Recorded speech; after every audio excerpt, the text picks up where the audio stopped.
What if the oldest living democracy in North America wasn't born in Philadelphia in 1776, but centuries earlier in the forests and longhouses of indigenous nations? What if the principles that shaped modern democratic governance came not from European philosophers, but from a grieving man who turned his pain into peace? In the dense woodlands of what we now call upstate New York, sometime between the mid-1400s and late 1500s, 5 powerful nations lived in a state of perpetual conflict. The Mohawk, Oneida, Onondaga, Cayuga, and Seneca peoples were locked in cycles of revenge and bloodshed that seemed endless. Warrior fought warrior, village raided village, and grief compounded grief. This was a world where strength meant survival, and peace seemed like an impossible dream. Into this landscape of violence stepped a man named Hiawatha, an Onondaga leader whose name would become synonymous with unity and wisdom. But Hiawatha's path to greatness began in the darkest place imaginable. He wasn't born a peacemaker. He was transformed into one through unbearable loss. According to oral traditions passed down through generations, Hiawatha lost his 3 daughters to violence and manipulation orchestrated by Tadodaho, a powerful and tyrannical Onondaga chief known for his twisted body and even more twisted mind. Some versions say Tadodaho used sorcery. Others describe political machinations. Regardless of the method, the result was devastating. Hiawatha's grief consumed him. He wandered alone through the forests, mad with sorrow, unable to function in society. It was during this period of profound darkness that Hiawatha encountered Deganawidah, known as the Great Peacemaker. Deganawidah was a Huron visionary who had received a message about ending the bloodshed between nations. He saw in the broken Hiawatha not just a man in pain, but someone whose suffering could become the foundation for something revolutionary. The peacemaker performed a condolence ceremony for Hiawatha, using words and rituals to lift his grief. He strung shell beads on strings, creating what would become known as wampum, to symbolically wipe away Hiawatha's tears, clear his throat, and restore his reason. This ceremony wasn't just about personal healing. It became the template for conflict resolution that would underpin an entire system of governance. Hiawatha, restored and transformed, became the peacemaker's spokesperson. While Deganawidah had the vision and the message, he reportedly had a speech impediment that made communication difficult. Hiawatha possessed the oratory skills, the political connections, and now the moral authority of someone who had survived profound loss. Together, they made an unstoppable team. Their message was radical for its time. Instead of seeking revenge for wrongs, nations should come together under one law. Instead of seeing other tribes as enemies, they should see them as relatives. Instead of competing for dominance, they should share power through a sophisticated system of checks and balances. The journey to unite the 5 nations wasn't easy. Hiawatha and the peacemaker traveled from nation to nation, convincing leaders to abandon centuries of warfare. The Mohawk accepted first, recognizing the wisdom in unity. The Oneida and Cayuga followed. The Seneca, the largest nation, eventually agreed.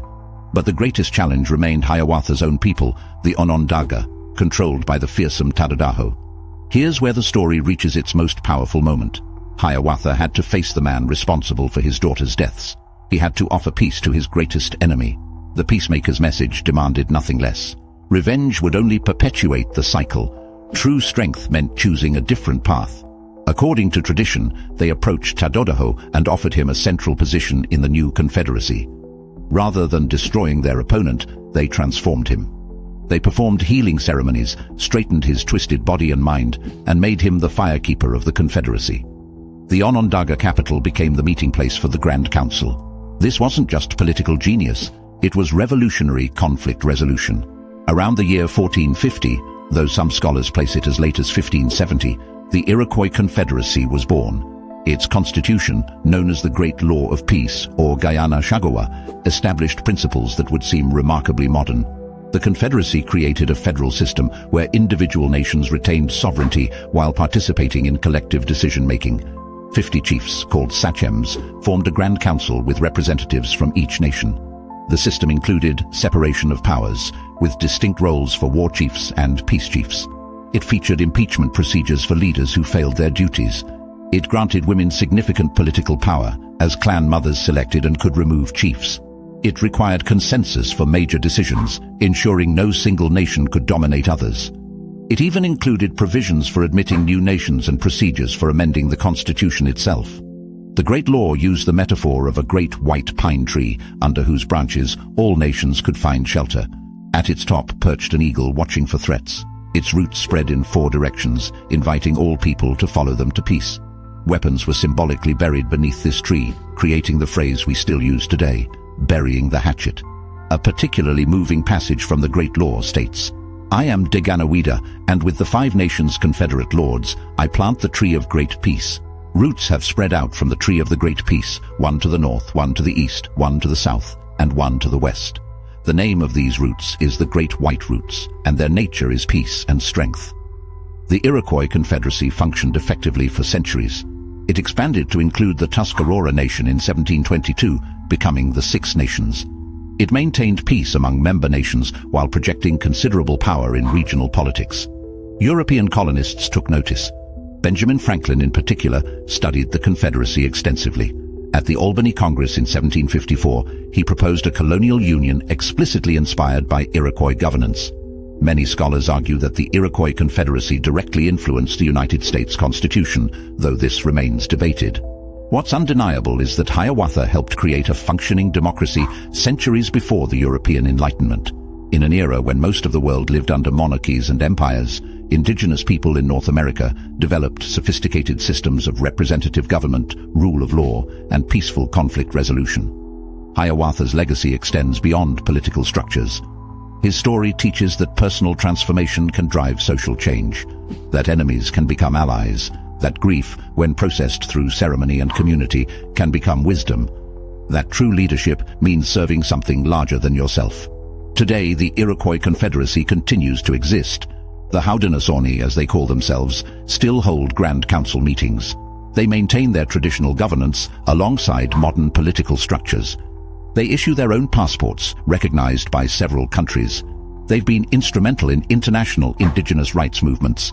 The condolence ceremony that healed Hiawatha is still performed at Haudenosaunee gatherings. Wampum belts recording the Great Law are preserved and studied.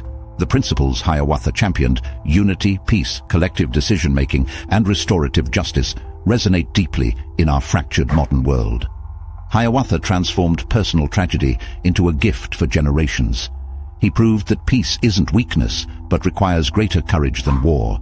He showed that democracy isn't a European invention, but a human aspiration realized in many forms across cultures. His legacy challenges us to ask, can we, like Hiawatha, transform our grief into wisdom? Can we extend peace even to our enemies? Can we build systems that serve collective well-being rather than individual power? The tree Hiawatha planted still stands, its roots still spreading, inviting us to find shelter beneath its branches.